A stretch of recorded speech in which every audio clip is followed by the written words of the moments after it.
చెప్పుకోబోయే పాఠం పేరు refraction of light at curved surfaces. వక్రతలాల వద్ద కాంతి వక్రీభవనం. మనం ఆల్రెడీ 9th క్లాస్లో నేర్చుకున్నాం. ఏమని? సమతలాల వద్ద కాంతి వక్రీభవనం. ఈ సమతలాల వద్ద కాంతి వక్రీభవనం అనేది ఏ విధంగా జరుగుతుంది? The light refracted at the plane surfaces. So here you are take a light ray coming from the object and after falling on a plane surface, at the point of incident, here the light ray get refracted towards the normal. Here this is the normal to the plane. అంటే ఒక కాంతి కిరణాన్ని ఒక వస్తువు నుంచి వస్తున్నట్టు అనుకుంటే ఆ కాంతి కిరణం అనేది ఈ పతన తలం వద్ద పతన తలం వద్ద పతనం చెందిన తర్వాత ఆ పతన బిందువు నుండి వేరొక యానకంలోకి ప్రయాణించేటప్పుడు వక్రీభవనం చెందుతుంది. అంటే వంగి ప్రయాణిస్తుంది. ఇలా వంగి ప్రయాణించడాన్ని మనం ఏమంటున్నాం? వక్రీభవనం. A light ray coming from the object and incident అనే plate surface at the interface of the two planes, the light bend towards the normal. Here this is called as the refraction of light. అంచుల వద్ద వంగి ప్రయాణించడాన్ని మనం వక్రీభవనం అని అంటున్నాం. So this is the refraction of light at planed surfaces. అంటే సమతలాల వద్ద వక్రీభవనం గురించి మనం 9th క్లాస్లో నేర్చుకున్నాం. ఇప్పుడు 10th క్లాస్లో నేర్చుకునేది వక్రతలాల వద్ద వక్రీభవనం గురించి నేర్చుకుంటాము. ఈ వక్రతలాల వద్ద వక్రీభవనం గురించి మనం నేర్చుకోబోయే ముందు కొన్ని ఉదాహరణలు మనం పరిశీలించాలి. So we have to observe some examples in our daily life. So here what are the examples we are observed in our daily life? So are you seen about the a man reading the newspaper with spectacles.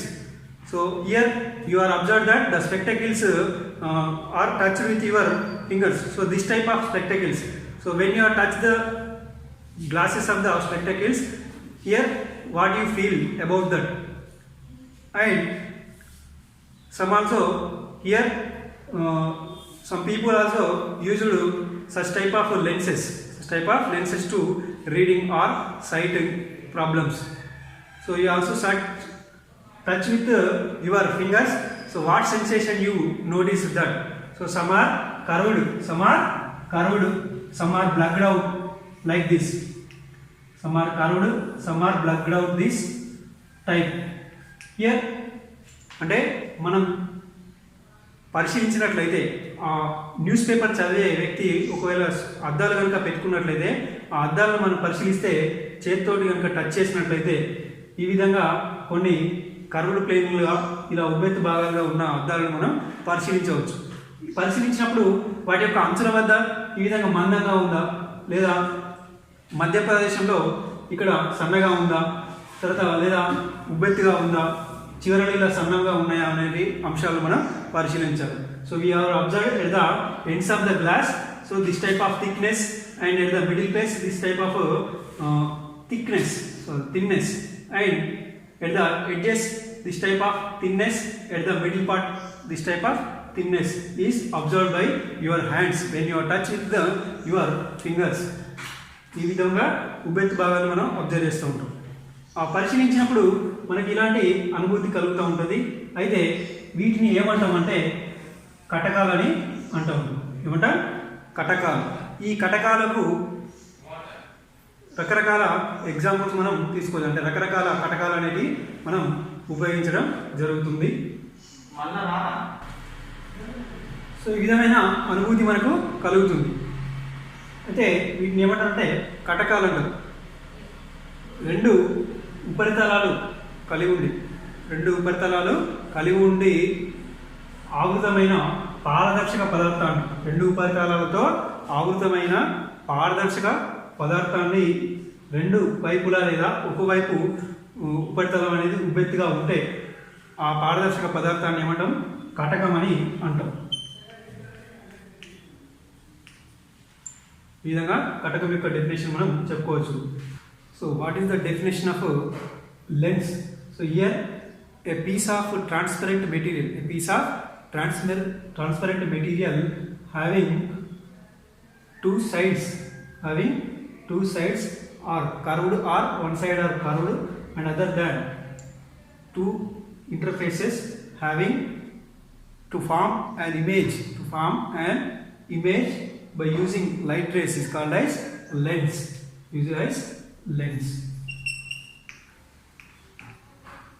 So this is the definition of lens and katakam. ఈ కటకం యొక్క definition ఉంటుంది. అయితే మనం ఒక example కనుక observe చేసినట్లయితే, ఒక glass తీసుకోవాలి. ట్రాన్స్పరెంట్ గ్లాస్ తీసుకొని ఒక వైట్ పేపర్ పైన 4 సెంటీమీటర్స్ లెంత్ గల ఒక బాణం గుర్తును ఇలా నలుపు స్కెచ్ తోటి కనుక పరిశీలించినట్లయితే, ఈ బాణం గుర్తును ఈ గ్లాస్ వెనుక నుంచి కనుక అబ్జర్వ్ చేసినట్లయితే ఇది చాలా చిన్నగా కనిపిస్తూ ఉంటుంది. అంటే ఇక్కడ 4 సెంటీమీటర్లు ఉన్న వస్తువు కాస్త ఇక్కడ ఏమైంది, చాలా చిన్నగా కనిపిస్తూ ఉంటుంది. తర్వాత ఏం చేయండి, దీనిలో కొంచెం వాటర్ నింపండి.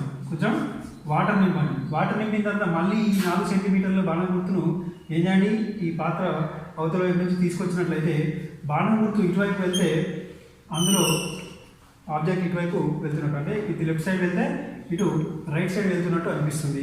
కానీ మళ్ళీ ఇంకొక విషయం ఏంటంటే, ఇదేమో చిన్నగా ఉంటే ఇందులో ఉన్న ఇమేజ్ అనేది పెద్దగా కావడం జరుగుతుంది.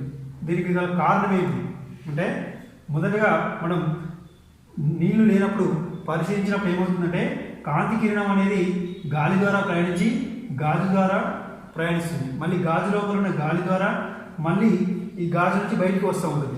అంటే ఫర్ ఎగ్జాంపుల్ ఈ గ్లాస్ అనుకుంటే గ్లాస్ యొక్క అప్పర్ సర్ఫేస్.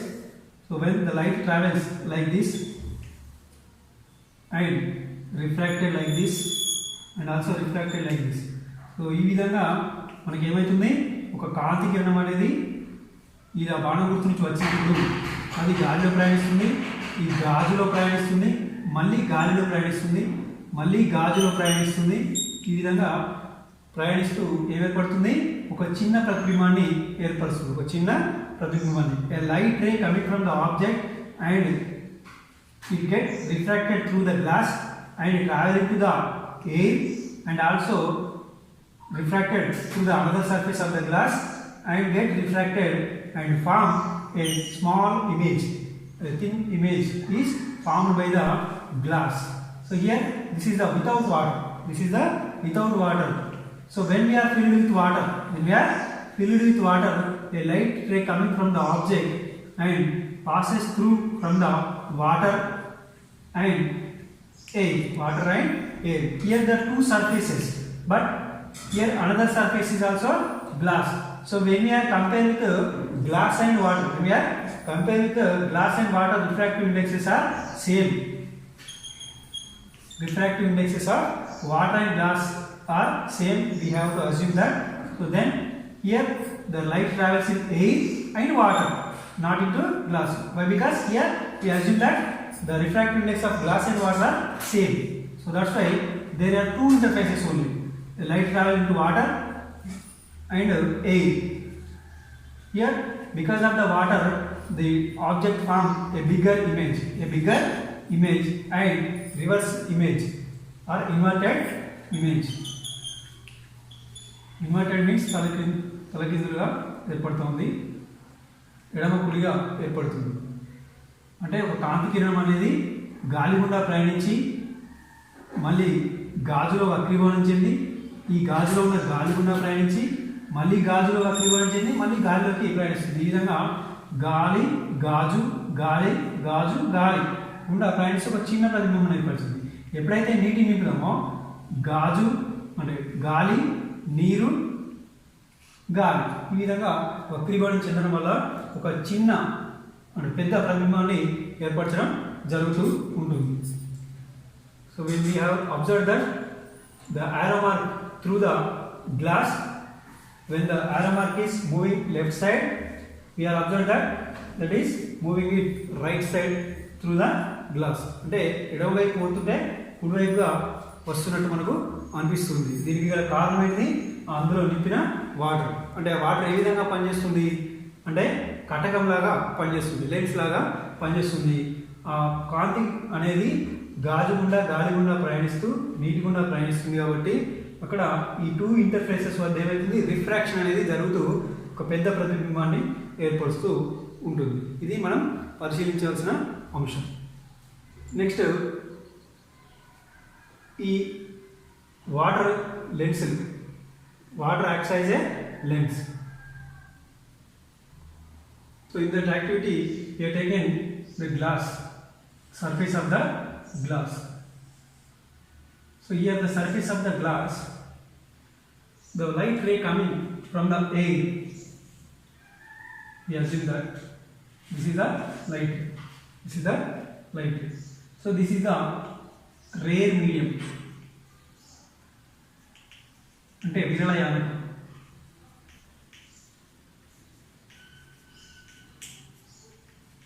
ఈ విరళయానకం నుంచి కాంతి అనేది ప్రయాణిస్తూ ఈ గాజు ద్వారా పతనం చెంది వక్రీభవనం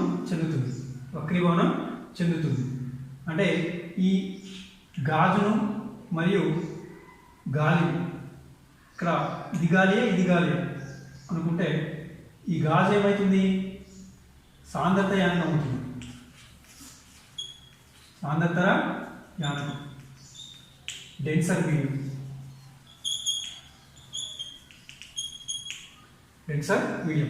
If we assume that this is the air, this is the glass. Glass is a denser medium, air is a rare medium. Viralayanakam, Sandartara Yanakam. A light ray coming from the object,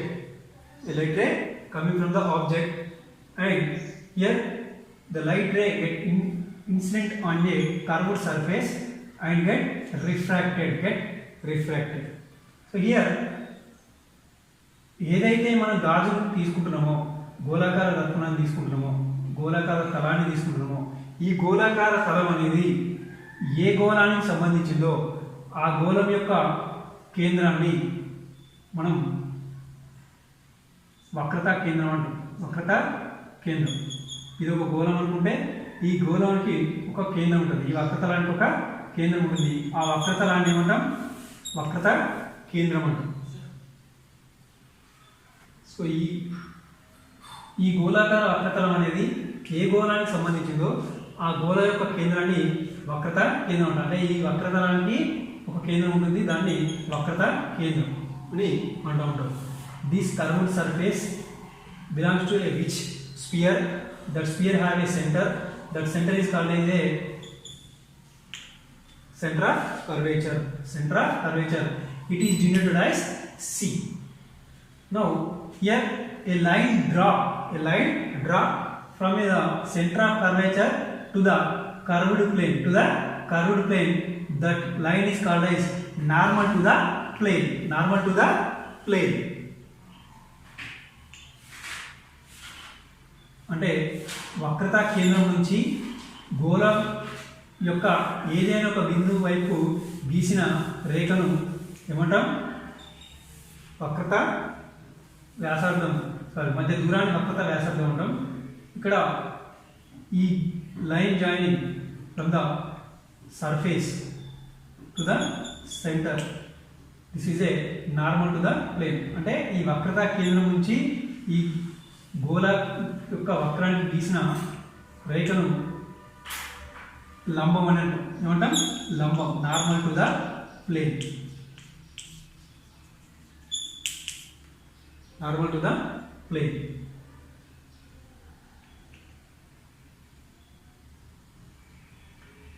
ఇలా ఈ బిందువు నుంచి మనకు ఏ బిందువుకైనా గీసిన అదేమవుతుంది, ఆ బిందువుకు లంబం అనేది అవుతుంది. ఈ వక్రతా కేంద్రం నుంచి ఈ వక్రతలాన్పైకి ఏ బిందువు వైపు గీసిన రేఖ అయినా అది లంబం అనేది అవుతుంది అన్నట్టు. సో ఇక్కడ ఈ గోళాకార తలం యొక్క ఈ వక్రతల యొక్క మధ్య బిందువుని ఏమంటాం? ధ్రువం అంటాం. ఏమంటాం? ధ్రువం, పోల్. ఈ వక్రతలం యొక్క మధ్య బిందువును ధ్రువం అంటాం. ఈ ధ్రువంని, ఈ వక్రత కేంద్రాన్ని కలిపే రేఖను ప్రధాన అక్షం అంటాం. ఏమంటాం? ప్రధాన అక్షం, ప్రిన్సిపల్ యాక్సిస్.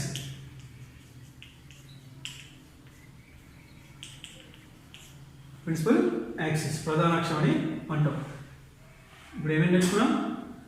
ఈ గోళాకార వక్రతలం అనేది ఏ గోళానికి చెందిందో ఆ గోళం యొక్క కేంద్రాన్ని వక్రతా కేంద్రం అంటాం. ఈ వక్రతా కేంద్రం నుంచి ఈ వక్రతలానికి పైకి గీసిన రేఖను ఆ వక్రతలం యొక్క లంబం అంటున్నాం. ఈ గోళాకార వక్రతలం యొక్క మధ్య బిందువు ధ్రువం అంటాం. ఈ ధ్రువంని పోల్ అంటాం. ఈ ధ్రువాన్ని మరియు వక్రతా కేంద్రాన్ని కలిపే రేఖను ప్రధాన అక్షం అని అంటాం, principal axis. Here a line joining from pole to the center of curvature is called as principal axis. Principal axis. So the distance between the four and center of curvature. The distance between the four and center of curvature is called as radius of curvature. అంటే ధ్రువానికి మరియు వక్రతా కేంద్రానికి మధ్య గల దూరాన్ని వక్రతా కేంద్ర వ్యాసార్థం అంటాం. వక్రతా కేంద్ర వ్యాసార్థం.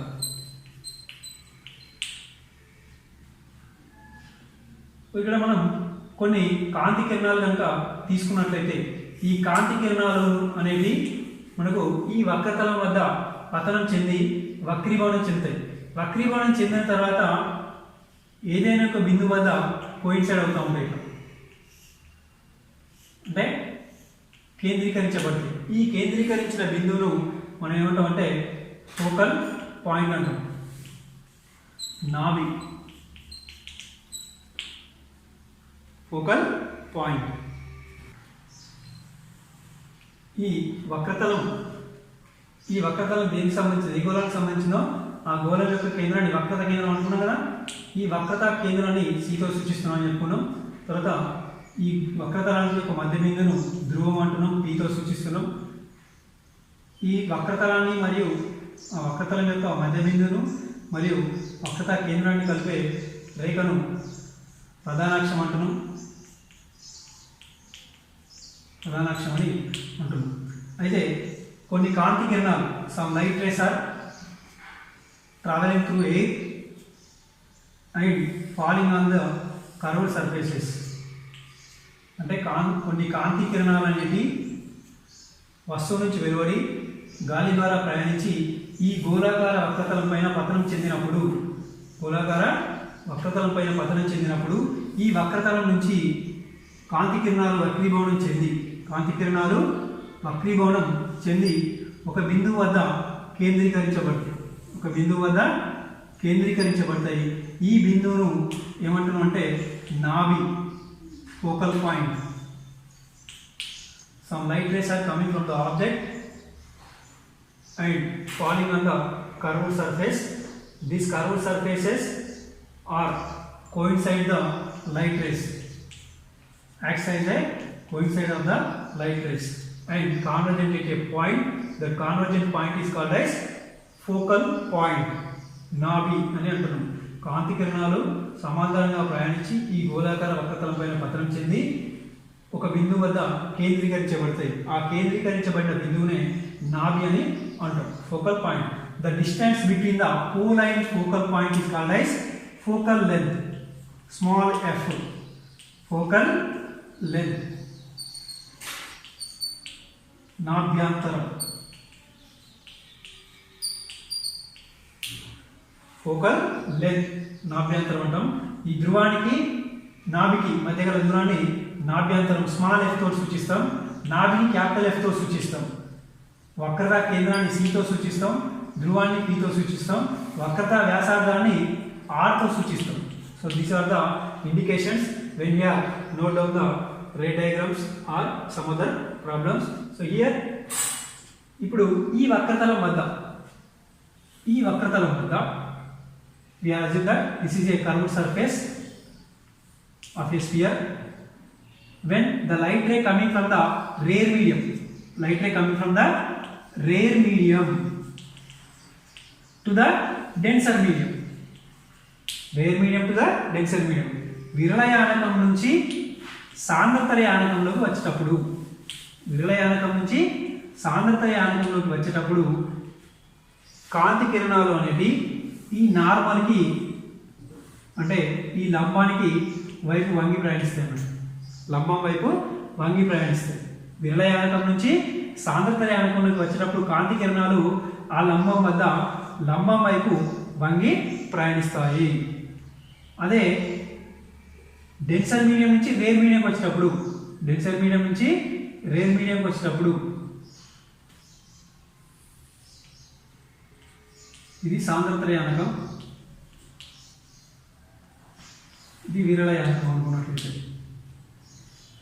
కాంతి కిరణం అనేది ఇలా సాంద్రత యానకం నుంచి విరళ యానకంలోకి వచ్చేటప్పుడు మనం ఈ విధంగా దూరంగా కాంతి అనేది ప్రయాణిస్తూ ఉంటుంది.